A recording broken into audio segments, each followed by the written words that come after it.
여러분, 예수님의 제자들에게 너네들 사람들한테 라가라는 말만 해도 지옥 가?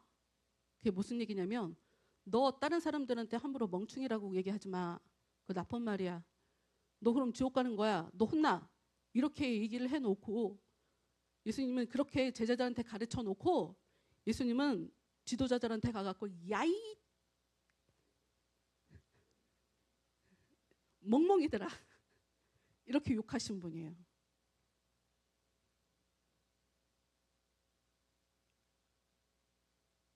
무슨 얘기를 하고 싶으냐면 예수님은 지도자들과 싸워요. 지도자들, 힘 갖고 있는 사람들, 물질적으로 돈 많은 부자들, 정치적으로 힘을 갖고 있는 정치인들. 예수님은 그들과 싸우시는 분이에요. 반지의 제왕이라는 영화 보셨어요? 거기 보면 반지가 모든 일의 원흉이죠. 반지만 잡으면 사람들이 이상해지거든요. 절대 힘을 갖게 되고. 그런데 그거 반지 없애버린 게 누구예요? 난장이. 왜 그런 걸까요? 하나님은 적은 자, 연약한 자, 힘없는 자를 통해서 역사하시는 거예요. 예수님은 힘 있는 자들과 싸워요. 왜? 적은 자들은 그 힘에 의해서 그냥 영향받으며 살게 돼 있어요. 근데 힘이 있는 사람들은 자기가 뭐라도 되는 사람인 것처럼 힘 없는 자들을 향해 무엇인가를 하면서 살아요. 잘난 척하며 살아요. 힘들거나 말거나 자기만 편하게 살아요. 힘을 가졌다는 건 하나님이 그 사람에게 무엇인가를 많이 줬다는 의미거든요. 근데 하나님한테 받아 처먹고 지들만 유익하게 살고 있으니 그 더러운 꼴을 하나님이 어떻게 봐요? 니들 때문에 다 망하게 해버릴 거야. 그게 성경에 나오는 얘기예요. 그러니 지도자를 잘 뽑는다는 건 굉장히 중요한 일이에요. 정말 중요한 일이에요.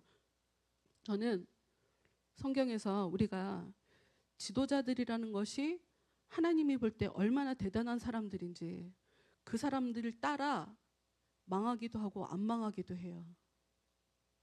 지도자들이 어떠냐에 따라 사람들이 망하기도 하고 안 망하기도 한다니까요. 하나님은 감정이 있어요. 그걸 아셔야 돼요. 하나님은 우리에게 기쁨도 주시지만 하나님은 화도 내시는 분이에요. 하나님의 그 화가 예수님한테 부어졌기 때문에 지도자들한테 찾아가서 야이 쌍놈의 새끼들아 이렇게 얘기한 거예요. 그 정도 수위가 아니에요. 예수님이 한 욕은 훨씬 더 심한 욕이에요. 하나님한테 저주받고 뒤져버려라. 거의 그런 식의 얘기를 예수님께서 하셨단 말이에요.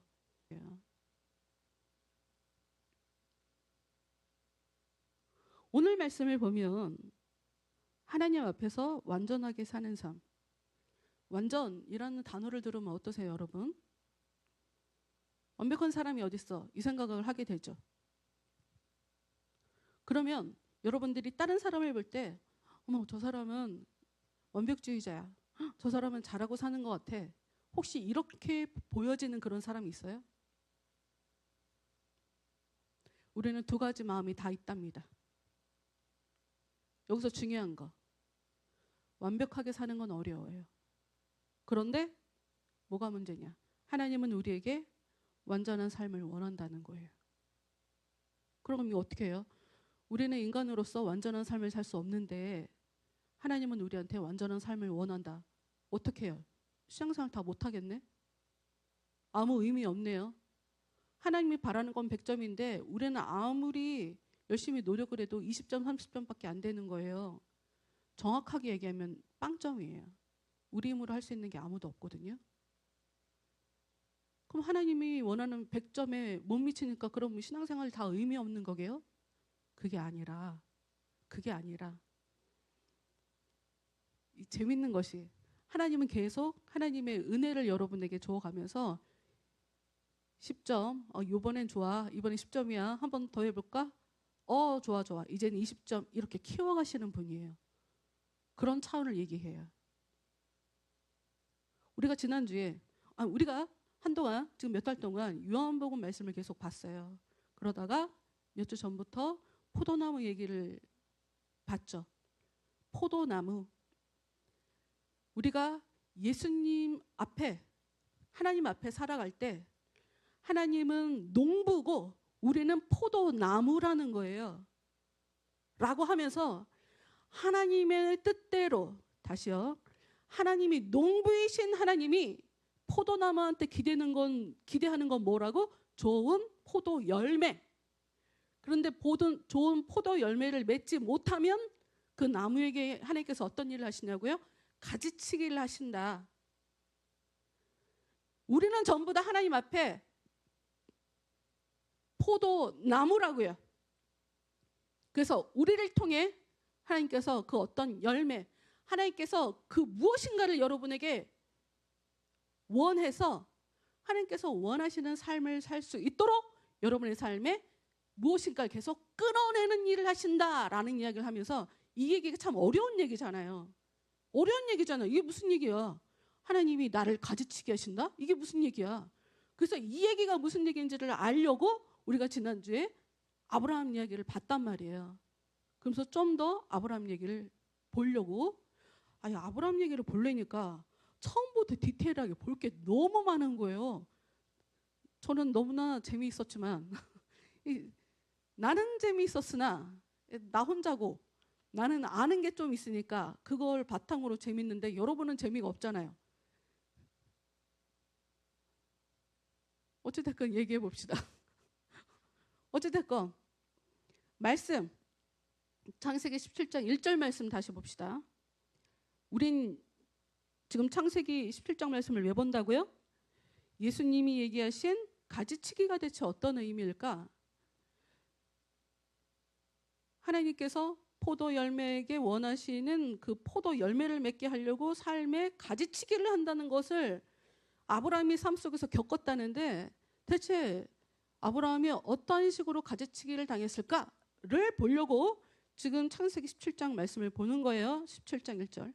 아브라함이 99살이 되었을 때에 여호와께서 아브라함에게 나타나셔서 말씀하셨습니다. 여러분, 16장 16절과 17절 사이에는 13년의 시간이 있어요. 지난주에 말씀드렸죠. 하나님께서 제일 처음에 나타나셔서, 하나님께서 아브라함에게 제일 처음에 나타나셔서 원하셨던 게 무엇이다? 본토, 친척, 아비집을 떠나라 라고 했는데, 친척을 떠나지 않고 친척을 데리고 함께 다니면서 어떤 일이 벌어졌다? 싸움이 일어났다. 다시요. 본토, 친척, 아비집을 떠나라 라고 세 가지를 요구하셨어요. 하나님이 아브라함, 이거 네 가지잖아. 하나님이 아브라함에게 세 가지를 요구하셨어요. 본토, 친척, 아비집을 떠나라. 네 고향 떠나라. 네 아비집을 떠나라. 친척을 떠나라 라고 얘기하셨어요. 그런데 그래서 고향을 떠나 나왔죠. 아버지도 돌아가셨고 아버지도 떠나 나왔어요. 형제들이 있었어요. 아브라함에게도 형제들 버리고 왔죠. 그런데 친척을 하나 달고 나왔어요. 세 가지 중에 하나가 이루어지지 않은 거예요. 친척이 같이 있을 때 어떤 일이 벌어졌다고요? 싸움이 일어났다고요. 그래서 친척이 떠나가자마자 어떤 일이 일어났어요? 하나님이 나타나셔서 복을 더 제대로 확실하게, 내가 너한테 약속한 거 좀 더 구체적으로 얘기해 줄게. 이런 일이 벌어져요. 이 얘기는 무슨 얘기예요? 이 일을 통해 하나님은 아브라함에게 내가 너한테 요구한 거 세 가지잖아. 세 가지 요구한 거 완벽하게 지킬 때까지 난 너한테 진짜 복은 안 주는 거야, 이런 말이에요. 내가 너한테 원하는 게 세 가지야. 너가 나하고 얘기하려면 세 가지를 지키라니까, 이 얘기예요. 여러분, 상대랑 얘기를 하려면 그 사람이 원하는 걸 줘야 돼요. 하나님이랑 얘기하려면 하나님의 요구 조건이 무엇인지를 알아야 돼요. 여러분이 하나님께 원하는 게 있어요? 하나님은 여러분께 원하는 게 없겠어요? 다시 얘기하지만 여러분은 불교를 믿을 수도 있고 이슬람을 믿을 수도 있어요. 100년 전에 유럽에서 태어날 수도 있어요. 아프리카에 태어날 수도 있는 거예요. 에스키모인으로도 태어날 수 있는 사람이에요. 그런데 오늘날 이 땅에 태어나서 여러분이 기독교인이 되었어요. 여기엔 굉장한 하나님의 섭리가 담겨 있다는 걸 여러분이 알아야 돼요. 하나님의 역사 없이 못 믿어요. 안 믿어져요. 가고 싶다는 생각 자체가 안 든다니까요. 하나님은 생각을 넣어주시는 분이에요. 근데 내가 교회를 가볼까? 이게 그냥 생기는 게 아니에요. 이걸 정확하게 아셔야 돼요. 그럼 우리는 하나님께 선택을 받은 거예요. 여러분 스스로 이걸 인정하지 못하면 여러분은 절대로 더 큰 하나님을 경험할 수 없어요. 더 큰 하나님을 경험할 수 없다고요. 여러분 스스로가 내가 좀 부족한 게 많고, 다시 얘기했지만 반지의 제왕의 반지는 누가 정리했다고요? 난장이. 엄청 강한 사람들 많이 나와요. 반지의 제왕 보면 요정도 나오고 엄청 그 요괴들도 나오고 굉장히 힘을 가진 사람들 많이 나오거든요. 왕도 나오고 다 실패해요. 그런데 난장이가 플로토?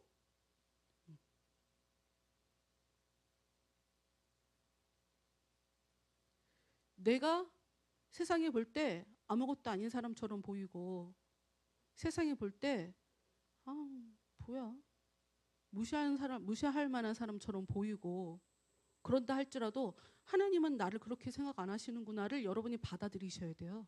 이것부터 받아들이셔야 돼. 이거 못 받아들이면 신앙생활 못해요. 이거를 못 받아들이는 건 여러분의 고집 뒤에 마귀가 역사하고 있기 때문이에요. 하나님은 절대로 사람을 무시하지 않아요. 그런데 여러분 스스로가 여러분을 무시하기 때문에, 다시요, 여러분이 여러분을 무시하기 때문에 이 얘기가 안 들리는 거예요. 안 받아들여지는 거라니까. 다시 얘기하지만 하나님은 사람을 무시하지 않아요. 근데 내가 내 스스로 나를 무시해서 내가 별거 아닌 것 같아 라고 생각한다? 그럼 마귀한테 잡혀버린 거 아니에요. 마귀한테 잡혀버리고서 하나님은 도대체 뭘 기대를 할 거예요. 어찌됐건 왜 세 가지 조건에 대해서 아브라함이 하나님의 요구 조건을 다 충족시키고 난 이후에 하나님께서 나타나셔서 좀 더 구체적인 은혜를 줬다. 좀 더 구체적인 하나님의 복을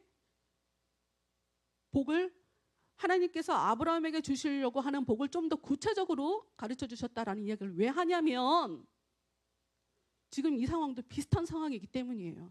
17장 1절도 비슷한 상황이기 때문에. 분명히 하나님이 아브라함이 계속 찾아오시고 만나주시고 하실 수 있거든요. 그런데 16장 16절을 보니까 13년 동안 하나님은 아브라함에게 나타나지 않으신 거예요. 버린 자식처럼 살았던 거예요. 왜? 16장은 하나님께서 이들에게 주신 약속, 하나님께서 원하시는 세 가지 요구 조건을 다 충족시켰을 때 하나님께서 아브라함에게 약속을 해주셨거든요. 근데 그 약속을 믿지 못하고 자기들 힘으로 자기들이 넘겨짚어서 무엇인가 지들끼리 해서 시끄러운 일이 벌어지고 막 이랬단 말이에요. 그래서 하나님이 하고 안 나타나신 거예요. 그래, 니네끼리 해봐. 그래서 더 이상 힘이 없어질 때, 내 힘으로 했는데 되는 게 없네요. 내 힘으로 할 수 있는 게 없네요. 이렇게 될 때까지, 힘 빠질 때까지 하나님께서 기다린 거예요. 그래서 그때 나타나신 거예요.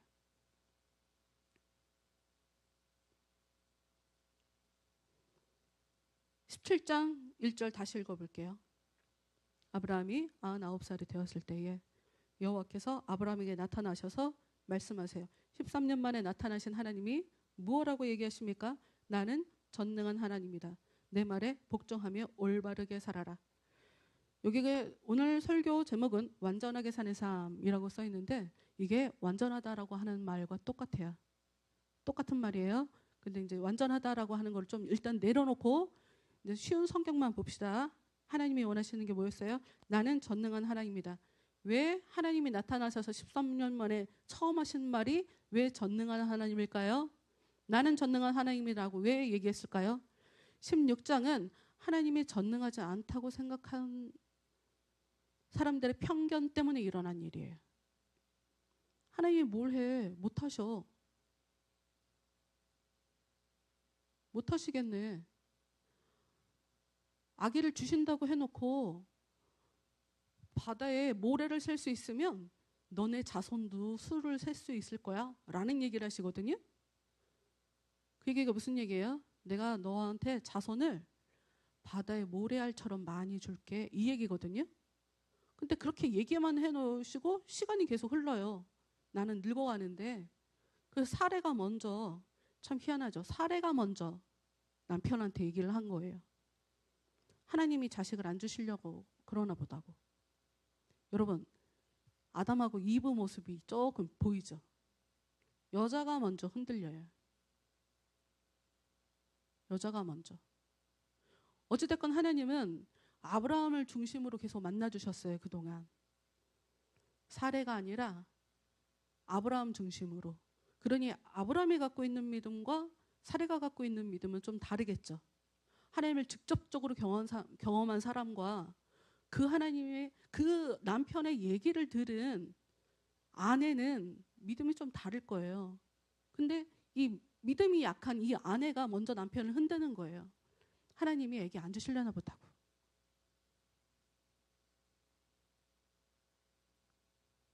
답을 먼저 가져버린 거죠. 그런데 아브라함의 문제가 뭐예요? 맞다고. 그런 것 같다고. 그게 아니면 왜 이런 일이 벌어져요? 우리가 지난주에 봤죠? 아브라함이 아내가 원한 대로 내 여종이 아기를 가지면 그거 내 아기니까, 내 여종이 아기니까 여보 내 여종이랑 잠자리를 해서 그 아기를 나한테 내가 키우게. 난 그런 식으로 엄마가 되겠다는 거죠. 전혀 하나님의 계획과 달라요. 하나님은 그렇게 안 할 거거든. 무슨 말이야? 난 네가 낳게 할 거야. 무슨 여종이 아기를 낳아. 이 얘기를 가지고 신약에서 바울이 푸른 얘기가 있어요. 거기까지 좀 언제 기회가 되면 이 얘기를 한번 합시다. 좀 어려운 얘기일 수 있는데 어찌됐건 하나님 입장에서는 엄마가 되게 중요해요. 왜냐하면 유대교는요, 여러분, 특히나 유대교는 지금도 엄마랑 아빠랑 그 종교가 다를 때 어떤 사람이 유대교인으로 인정받냐면 엄마가 유대교인이면 그 아이는 유대교인으로 인정을 해줘요. 자녀 양육은 엄마가 하니까. 그 정도로 하나님에게는 엄마 믿음이 중요해요. 엄마가 어떤 여잔지가 중요하다고. 아빠가 중요한 게 아니라 아빠는 하나님이 진짜 아빠라. 중요하지 않아요. 어떤 마음으로 양육을 받았는가가 중요하단 말이지. 근데 그 아름다운 사례, 나이 들은 여인을 보고도 저 여자 괜찮네 라고 생각할 정도로 외모도 받쳐줬던 사례, 공주 같던 사례, 신분 높고 권위가 있고, 그리고 남편을 대하는 걸 보면 믿음도 있어요. 남편에 대한 신뢰도 있다고. 이 여자가 자기를 팔아버렸는데 그거 갖고 남편을 못 살게 굴지 않거든요. 저 사람이 제 아내가 아니라 제 동생입니다. 이 얘기를 2번이나 하면서 자기 아내를 팔아버렸단 말이에요. 자기 살려고. 아브라함이라고 하는 이 남편이. 그런데 그거 갖고 이야기는 하지 않았어요. 그러나 마음속에 이렇게 내재적으로 갖고 있었던 불만이 이런 식으로 터져 나오는 거지. 하나님이 애기 안 주려나 보다. 아브라함도 그게 상식이라고 생각했고, 그래서 아내가 원하는 대로 했던 것 뿐이에요. 너무 상식적이니까 그런가 보다. 시간이 이렇게 오래 지났는데 하나님이 아기를 안 주시는 거 보니까 그래, 당신 말이 맞나 보다 이러고 여종과 잠자리를 해서 아기를 갖게 됐다니까요. 근데 그것 때문에 집이 더 시끄러워졌어요. 더 문제가 많아졌다고. 그리고 하나님은 13년 동안 나타나지도 않았어요. 그러니 나타나셔서 하시는 말씀이 나 전능한 하나님이야. 그리고 그 뒤에 붙은 게 뭐예요? 너 내 말 듣고 똑바로 살아, 이 얘기예요. 너 나에 대해서 안다고 착각하지 마. 너는 내 말을 들어. 네 판단으로 네가 사는 게 아니라 내 말을 듣고 내 말대로 내가 원하는 대로 살아. 네가 상식적으로 판단하지 말고. 이 얘기예요. 여러분, 저는 제가 어저께 어떤 간증 프로 같은 걸 보고 정말 몇 년 만에 너무 울었어요. 하나님한테 너무 죄송스럽고 여러 가지로. 뭐였었냐면 송은이 씨 있잖아요. 개그맨 송은이 씨. 그 사람이 이성미 씨가 유튜브를 하는데 거기 나와갖고 간증 같은 걸 하는 거예요.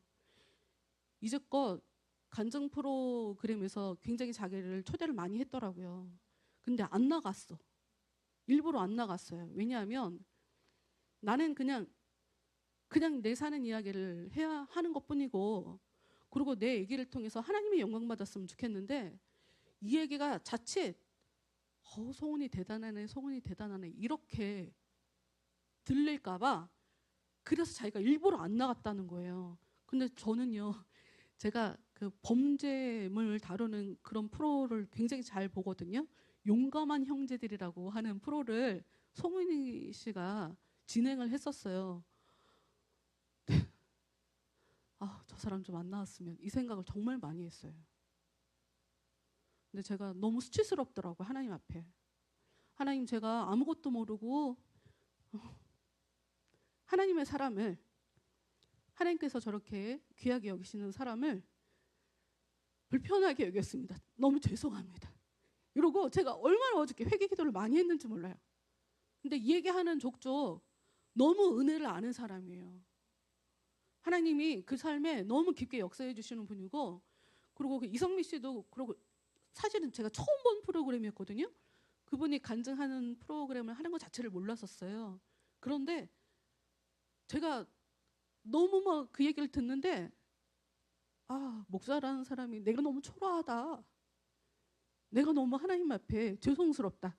막 내가 막 쭈그러드는 것 같은 느낌을 받을 정도로 그 사람들 삶에 하나님께서 역사해 주신 게 너무 보여갖고 제가 너무 감사하고 행복하고 죄송스럽고 그런 걸 봤거든요. 그분들은, 그러니까 소근이 씨가 제일 신경 썼던 게 뭐였냐면 자기가 한 게 정말 하나도 없대요. 하나님이 다 하신 거래. 그런데 은혜를 아는 사람들은 이 얘기가 무슨 얘기인지를 아는데, 은혜를 모르는 사람은 다 하나님이 하셨다는 이야기가 무슨 얘기인지를 모르는 거예요.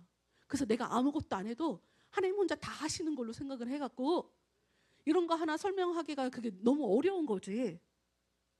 그래서 그냥 여러 가지 두루두루 신경 쓸 게 많아서 이제껏 간증 프로그램을 어디도 나간 적이 없고 처음으로 나왔다고 이런 얘기하면서 얘기를 하는데, 여러분, 제가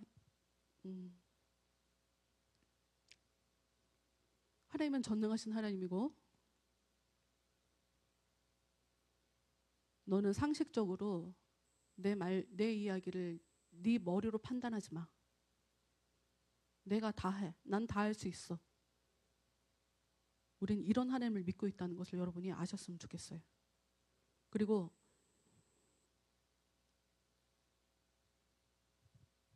하나님께서 똑바로 살아, 내 얘기를 들어 라고 얘기하면서 더 잘 들을 수 있도록 뒤에 더 역사해 주시는 게 이제 나오는데, 이건 다음 주에 우리가 보기로 하고, 우리는 완벽하게 살 수 없어요. 여러분, 우리는 완벽하게 살 수 없다고. 저의 삶에 나타나신 하나님은 두려워하지 마라, 겁내지 마라를 반복적으로 요구하셨던 하나님이에요.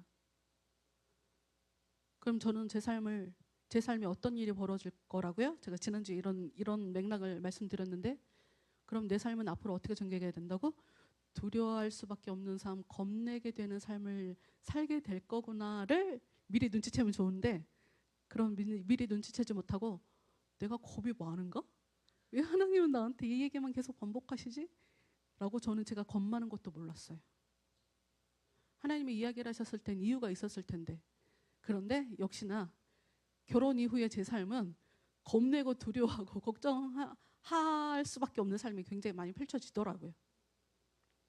근데 그때마다 제가 해야 되는 건 제 판단이 아니에요. 저 사람이 저러니까 이러겠구나. 저 일이 벌어졌으니까 이럴 거구나. 이런 걸 제가 판단할 필요가 없는 거예요. 그냥 하나님 붙잡고 있는 거예요. 하나님 제발 살려주세요. 하나님 제발 도와주세요. 제가 어떻게 해야 돼요? 저도 살면서 미움 받아봤어요. 하나님 저 사람이 저를 굉장히 미워하는 것 같은데, 누가 봐도 저를 미워하는 것 같은데 저 이거 어떻게 해야 돼요? 세상의 논리는 관계를 끊으십시오. 가까이 두면 안 되는 사람. 3가지 유형. 뭐 이렇게 얘기를 하는데 하나님은 저보고 관계 끊으라고 하지 않고 그 부분은 전혀 얘기하지 않고 그냥 제 마음만 만져줬어요. 아브라함에게도 그렇게 역사하신 분이에요. 여러분, 우리는 전능하신 하나님을 믿고 있습니다. 아무쪼록 제가 여러분에게 바라는 건 하나님의 여러분의 삶에 직접적으로 찾아가 주셔서 성경 말씀으로도 그럴 수 있고 기도하는 중에 그럴 수도 있고 여러분에게 여러분의 인생의 목표가 될 수준의 그런 어떤 말씀을 주셨으면 좋겠다라고 하는 것이 제가 여러분에게 갖고 있는 소망이에요. 왜냐하면 그게 여러분의 평생을 지탱하게 될 거예요. 제가 그랬거든요. 그게 굉장히 힘이 커요. 아니야, 하나님이 이렇게 하라고 했어. 하나님이 나한테 이걸 요구하셨어. 이렇게. 다시 얘기했지만 아브라함에게 나타난 하나님. 하나님은 아브라함에게 원하셨지만 아브라함은 그거를 인정이나 애정이나 자기 상식으로 하나님의 말씀대로 살지 못했어요. 근데 그때마다 하나님은 그에게 문제를 일으켜서 하나님의 말씀을 하나님의 말씀을 듣지 않으면 안 되게끔 하나님이 그 상황 가운데 역사해 주셨고, 그런 식으로 아브라함이 하나님 앞에 순종하며 복종하며 살도록 만들어버리신 하나님, 우리는 그 하나님을 우리가 지금 섬기고 있는 거예요. 아브라함에게 하나님이 되어주셨던 그 하나님을 우리는 지금 믿고 있다라는 것을 아시면서 전능하신 하나님, 내가 판단하는 것이 아니라 내 뜻대로 움직이면 이렇게 긴 시간 동안 하나님께서 나타나지 않으시고 오히려 뒷감당하느라고, 내가 일 저질렀을 때 뒷감당하느라고 힘들고, 반면 우리가 하나님께 복종하고 하나님께서 원하시는 대로 살 때 기가 막힌 기적과 같은 불가능한 일이 가능하게 되는 그 기적을 경험하게 되는 것이 신앙의 일이라는 것을 여러분이 기억하시면서 한 주간 동안 내가 믿는 하나님은 전능한 하나님이다. 내가 가치가 없으면 나를 부르지 않으셨을 거야. 내가 가치가 없는 사람이라면 나를 교회 다니게 만들지 않으셨을 거야 라고 하는 생각을 하시면서, 전능하신 하나님 저에게 힘을 주시고, 전능하신 하나님 저는 완전함이 뭔지도 모르고 하나님께서 무엇을 원하는지도 모르고 하나님께서 원하시는 것을 제가 어떻게 안다고 할지라도 제가 그렇게 살 수 있는 능력이 없습니다. 이런 걸 인정하시면서 그렇게 살 수 있게 도와달라고 기도하시면서 한 주간 사시는 여러분 모두가 되시길 바라요.